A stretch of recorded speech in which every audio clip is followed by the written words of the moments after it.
Hello everyone, చాలా రోజుల తర్వాత ఇవాళ నేను ఒక లాంగ్ రెసిపీ పోస్ట్ చేస్తున్నాను. ఇవాళ మన రెసిపీ మొగలై చికెన్ దమ్ బిర్యానీ. ముందుగా శుభ్రం చేసుకున్న 30 కేజీ చికెన్ తీసుకొని 2 బిర్యానీ ఆకులు, 3 యాలకులు, 4 లవంగాలు, 2 దాల్చిన చెక్క, టీ స్పూన్ షాజీరా, టేబుల్ స్పూన్ అల్లం వెల్లుల్లి పేస్ట్, టేబుల్ స్పూన్ పచ్చిమిర్చి పేస్ట్, జీడిపప్పు పేస్ట్, బాదం పప్పు పేస్ట్,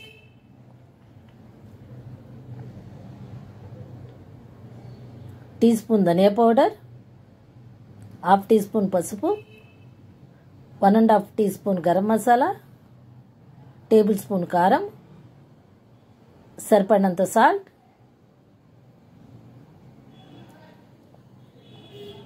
ఒక కప్పు పెరుగు, హాఫ్ కప్పు పాలు, హాఫ్ కప్పు పుదీనా, కొత్తిమీర, ఫ్రైడ్ ఆనియన్స్ వేసుకొని ఇలా చేతితో శుభ్రంగా కలుపుకోవాలి. మనం స్పూన్ తోటి కంటే ఇలా చేతితో కలుపుకుంటేనే మ్యారినేట్ బాగా అవుతుంది. ఇలా మ్యారినేట్ చేసుకున్న దాన్ని 1 గంట ఫ్రిడ్జ్లో పెట్టుకొని మ్యారినేట్ చేసుకోవాలి.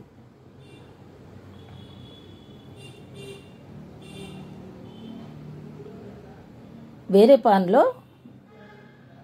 తగినంత వాటర్ తీసుకొని 3 యాలకులు, 3 లవంగాలు, దాల్చిన చెక్క, బిర్యానీ ఆకు, షాజీరా, స్టార్ అనాస్, హాఫ్ టీ స్పూన్ అల్లం వెల్లుల్లి పేస్ట్, టీ స్పూన్ పచ్చిమిర్చి పేస్ట్, పుదీనా ఆకులు, సరిపడినంత ఉప్పు కొంచెం ఎక్కువగానే వేసుకోవాలి, ఎందుకంటే రైస్ ఉడికినప్పుడు చప్పగా ఉంటుంది కాబట్టి మనం వేసుకున్న దానికంటే ఎక్కువే వేసుకోవాలి. సరిపడినంత ఆయిల్ వేసి ఇలా నీళ్లు మరిగిన తర్వాత నేను 2 గ్లాసుల బియ్యాన్ని ఒక హాఫ్ అన్ అవర్ ముందు కడుక్కొని నానబెట్టుకున్నాను. ఆ బియ్యాన్ని అందులో వేసుకోవాలి.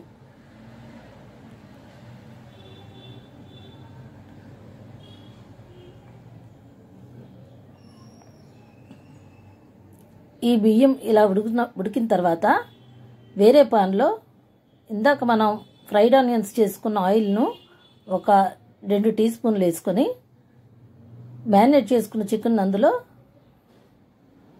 వేసుకోవాలి. ఇలా పాన్కి సమంగా పరుచుకోవాలి.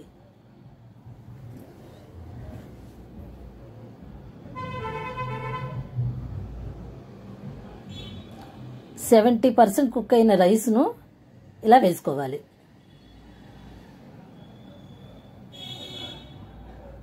ఆ రైస్ను కూడా చికెన్ని కవర్ చేస్తే ఇలా సమంగా పరుచుకోవాలి.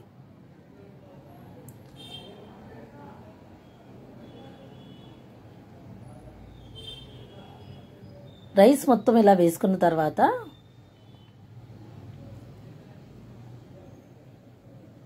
ఫుడ్ కలర్ని వేసుకోవాలి. తర్వాత ఫ్రైడ్ ఆనియన్స్ని కూడా ఇలా వేసుకోవాలి.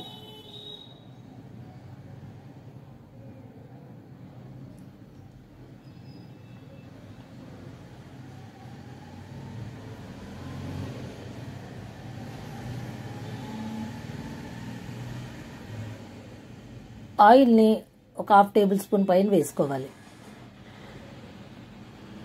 ఫ్రైడ్ ఆనియన్స్తో పాటు కొత్తిమీరను కూడా పైన వేసుకోవాలి. 2 స్పూన్ల నెయ్యిని పైన వేసుకొని హై ఫ్లేమ్ మీద పెట్టుకొని దమ్ బయటకు పోకుండా ఇస్తరాకుతో ఇలాగా నొక్కి కవర్ చేసుకోవాలి. అస్సలు ఆవిరి బయటకు పోకుండా చూసుకోవాలి. మూతను ఇలా గట్టిగా నొక్కి పెట్టి బరువు కోసం వాటర్తో నింపిన గిన్నెని పైన పెట్టుకోవాలి. హై ఫ్లేమ్ మీద ఒక 5-6 నిమిషాలు ఉంచి లో ఫ్లేమ్ మీద ఒక 5-6 నిమిషాలు ఉంచుకోవాలి. మొగలై దమ్ బిర్యానీ రెడీ. ఇలా పైనుంచి కిందకు ఒకసారి కలుపుకొని సర్వ్ చేసుకోవడమే. ఎంతో టేస్టీగా ఉండే మొగల్ దమ్ బిర్యానీ రెడీ. మీరు ఒకసారి ట్రై చేసి కమెంట్ చేయండి. ధనాస్ హోమ్ ఫుడ్ ఛానల్ని సబ్స్క్రైబ్ చేయండి.